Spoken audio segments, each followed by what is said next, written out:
اگر که در مورد روان درمانی اگزیستانسیال بخوایم بگیم، برعکس اون چیزی که حالا خیلی ها فکر میکنن که این روان درمانی یه مقدار خیلی زیادیش بسته به فلسفه اگزیستانسیال هست، چنین نیست. یعنی شاید بعضی ها فکر کنن که خب کسی که روان درمانگر اگزیستانسیاله باید راجع به فلسفه اگزیستانسیال خیلی بدونه، ولی در واقع چنین نیست و میتونم بگم که نمیخوام نفیش بکنم که دونستنش بده، چرا که دونستنش هرچی بیشتر کمک میکنه، ولی لزومی نداره که حالا ما فلسفه اگزیستانسیال رو یک روان درمانگر اگزیستانسیال کامل بدونه. دلیلم داره این قضیه. به تاریخچه روان درمانی اگزیستانسیال وقتی مراجعه میکنیم ما میبینیم که دوران اوج روان درمانی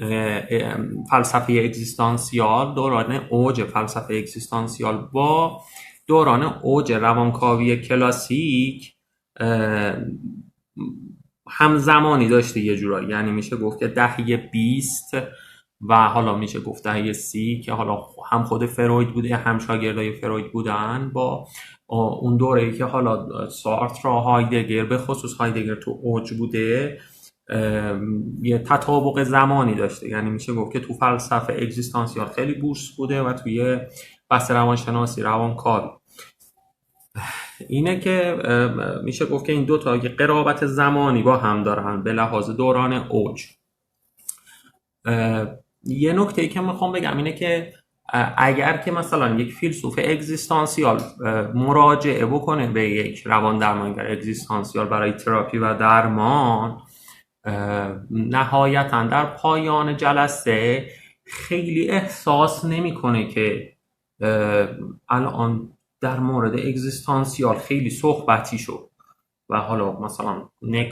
یه چیز اگزیستانسیال خیلی خاص بود، چرا که متد و روش درمان اگزیستانسیال بیشتر به روانکاوی نزدیک. اما یه نکته‌ای که هست اینه که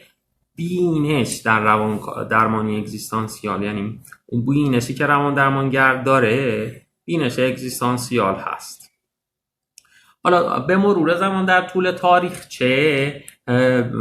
یه مقدار بعضی اگزیستانسیال ها از سبک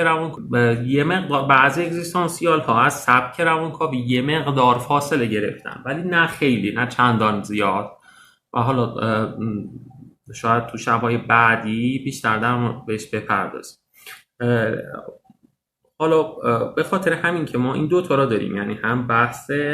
روانکاوی رو داریم هم فلسفه اگزیستانسیال رو، من تاریخچه رو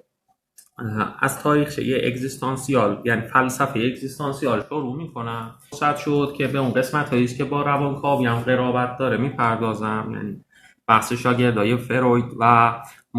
مراجعای فروید که حالا کجا جدا شدن، کیا بودن، چه اتفاقاتی افتاد تو این مسیر و روان درمانی اگزیستانسیال اصلا زایش پیدا کرد و میگم. و حالا بعد ادامه کار تو نظرم هست که توی یه مدت زمانی، حالا ببینیم چقدر طول میکشه، کامل بحث روان درمانی اگزیستانسیال رو توضیح بدم تا اون جایی که اطلاعات دارم، چون که یه اعتقادی دارم. اعتقادم هم اینه که اصلا من حالا اینجا هرچی هم اطلاعات بدم، به خاطر اینکه روان درمانی اگزیستانسیال خیلی یه بحث تجربه اتاق درمانیه، هم برای مراجع هم برای روان درمانگر، یعنی خیلی نگاه پراگماتیسمی داره و خیلی به لحظه اینجا و اکنون و رابطه اینجا و اکنونی اهمیت میده. حالا هرچی هم من بگم خیلی نمیتونین برداشت بکنین که حالا تو جریان درمان چه اتفاق خواهد افتاد، به خصوص اینکه ما بحث طبقه بندی و نگاه ماهیتی هم مثل روانکاوی نداریم که حالا بخوایم مثلا حالا تیپ بندی شخصیت داشته باشیم، اختلالات رو ببینیم و به این صورت. حالا به مرور اینا رو من توضیح میدم. من اینجا از یک کتاب کمک میگیرم برای مرور تاریخچه فلسفه اگزیستانسیال به اسم کتاب فرهنگ اگزیستانسیال نوشته استیفن میشلمن هست. این کتاب رو فکر میکنم پارسال یا 2 سال پیش، 1 سال یا 2 سال پیش، آقای دکتر ارسطو میرانی که بسیار انسان باسوادی و هم بحث روانشناسی فعال هستن ترجمه کردن. اطلاعات اگزیستانسیالشون بسیار عالیه، تو بحث روانکاوی بسیار اطلاعات خوبی دارن دکتر میرانی. پیشنهاد میکنم حتما صفحهشون رو دنبال کنید توی اینستاگرام. توی تلگرام هم یک صفحه دارن که بوجه کلاساشون رو میذارن، میتونید دنبال بکنین و بسیار میتونه براتون مفید باشه. یه سال شمار اول این کتاب داره، اول کتاب فرهنگ اگزیستانسیالیسم، که خیلی قشنگ اشاره کرده که حالا اصلا اگزیستانسیال از کدوم فیلسوف شروع شده و حالا تا تقریبا سالهای پایانیش که دوران اوج بوده، یعنی از شروع تا پایان دوران اوج اگزیستانسیال و فلسفه اگزیستانسیال گفته. این که من میخونم اون نکات مهمیش که حالا برای من مهم بوده، حالا برداشت من بوده و توی روان درمانی اگزیستانسیال میتونه مهم باشه رو یه توضیح مختصر روش میدم. خب شروع فلسفه اگزیستانسیال رو همه میدونن که با سورن کیرکگور بوده که 1813 بوده. دو تا روایت هست که اصلا، یعنی 2 تا روایت من خوندم و شنیدم در مورد اینکه چی شد که کیرکگور رفت سراغ فلسفه اگزیستانسیال. یه روایت که روایت مشهورتریه اینه که کیرکگور که یالوم هم تو ابتدای کتاب روان درمانی اگزیستانسیالش بهش اشاره کرده، کیرکگور به این فکر میکنه که چه فایده داره که فلسفه روی کاغذ باشه و به حیطه تجربه و عمل نرسه. بنابراین میاد فلسفه رو درون خودش شروع میکنه به جستجو، اون چه که از درون خودش برون میاد و جهش میکنه رو شروع میکنه در موردش فلسفه گفتن، که اولین چیزی که بهش توجه میکنه بحث اضطرابه که حالا دیگه تو سراسر چه درمان اگزیستانسیال چه فلسفه اگزیستانسیال این بروز اضطراب وجودی ها ما به نحوه های گوناگون و اون چیزی که پدیدار میشه میبینیم. یه روایت اینه که حالا البته خیلی خیلی هم تفاوتی نداره،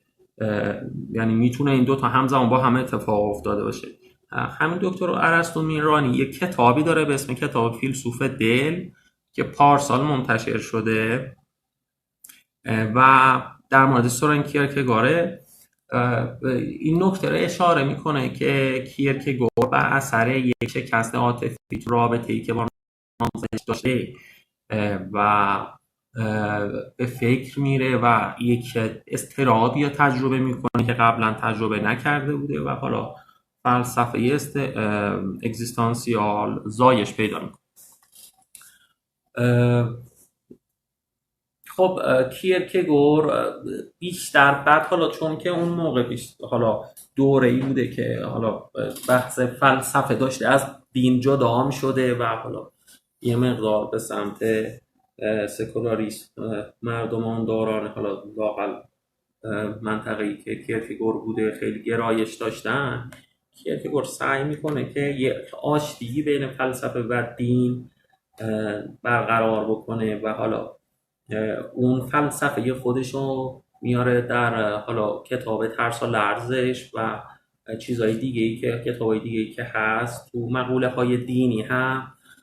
بررسی میکنه، اون بحث ایمان دینی و نتیجه مثلا حالا اون ایمانی که میگه که ایمان نتیجتا اینه که انتخاب ایمان برای ما اضطراب آوره، چون که مثل این میمونه ایمان که ما بخوایم در یک شب تاریک لب یک دره‌ای که نمیدونیم عمقش 1 متر یا 1000 متر یا 10,000 متر بیستیم و بخوایم شیرجه بزنیم توی اون دره و اضطراب انتخاب ایمان و یقین به ایمان ها اینجوری توصیف. یه نکته دیگه ای که در مورد کیرکگور هست و حالا سایر فیلسوفای اگزیستانسیال، چون که اگزیستانسیالیسم بیشتر با فلسفه سارتر وارد ایران شده و حالا خود من قدیمی ترین کتابی که دارم فلسفه اگزیستانسیال سارتر که نمیدونم حالا 1300 دهه 40 شمسیه اون چیزی که من دارم. این باور تو مردم به وجود اومده و تو کسایی که اهل مطالعه‌ان که اگزیستانسیال یک بینشیه در فلسفه که کاملا با الحاد گره خورده، در صورتی که نه، وسعت دایره فلسفه اگزیستانسیال بسیار گسترده است و از خدا باورانی مثل کیرکگور یا حالا بعدها گابریل مارسل یا مارتین بوبر اینها شروع میشه و حالا میره به سمت خدا ناباوری و الحاد کامل که میشه